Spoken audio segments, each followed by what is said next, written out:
ఎన్నో సంవత్సరాలు కష్టపడితే మన ఒక 3 నెలల కింద అశ్విత్ రెడ్డి ఢిల్లీకి పోయి అక్కడే కూర్చున్నాగా మన దేవాలయానికి మహార్దశ వచ్చింది. మొత్తం చూసినారు లేదో, ఇక్కడ పిల్లర్, ఈ పిల్లర్ వేరే, ఎందుకు అక్కడ కట్ అయింది కాబట్టి ఇవన్నీ మార్చాల. ఒకప్పుడు ఇది కళ్యాణ మండపం శివాలయానికి, ఆ గోడ అంతా పోయింది. ఇదంతా డిస్మాంటిల్ చేస్తారు. ఇదిగో చూడండి, ఇది మన బెండు, అట్లా ఇది బెండు ఇట్లా వచ్చినది. దీనికి నంబర్లు వేసింటారు, కింద నంబర్లు వేసింటారు. ఇవన్నీ తీసినారు, పైన చూడు ఎంతో బాగా చెక్కినారు. సో మనకు మంచి కాంట్రాక్టర్ చిక్కినాడు. ఎందుకంటే వీళ్ళే ఈ దేవాలయాలు, పురాతన దేవాలయాలకు వీళ్ళు ఎక్స్పర్ట్స్. ఆ పైన పనిచేసే వాళ్ళు ఎవరి మీదే గుంటూరు, కానీ ఆ పల్లె పేరు తురకపాలెంలో అంతా ముస్లింసే ఉండేది.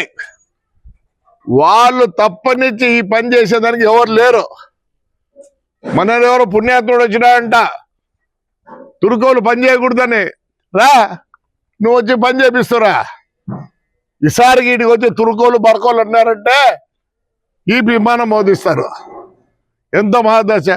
ఇప్పుడు అవతల దానికి పర్మిషన్ లేదు, ఇస్తారు, తెస్తాం.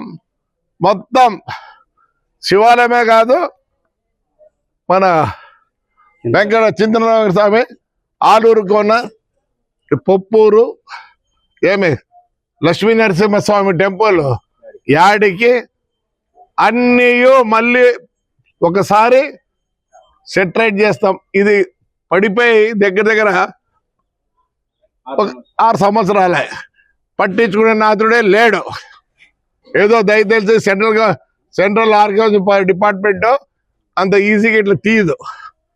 ఏదో దేవుడి దయ వల్ల, శివుడి దయ వల్ల, మరి అశ్విత్ రెడ్డి కూడా బాగా కష్టపడడంతో మొత్తం వచ్చింది. ఇలా జేసీబీని లోపల కూడా రానిరు. జేసీబీ కాదు, మనల్ని ఏదైనా కట్టే తీసుకుంటాడు, లోపల రానిరు. అట్లా మొత్తం మీ అందరు సహకారం ఉంటే ఇది మళ్ళీ కొత్తది. అంటే మళ్ళీ ఒక 600 సంవత్సరాలు దీన్ని పుట్టాల్సిన పని లేకుండా చేస్తున్నారు. అయ్యా మీకు కూడా అందరికి ధన్యవాదాలు. మీలాంటి వాళ్ళు వచ్చి మా ఊర్లో పని చేస్తున్నారంటే మీ అందరికి మరోసారి ధన్యవాదాలు తెలుపుకుంటున్నా.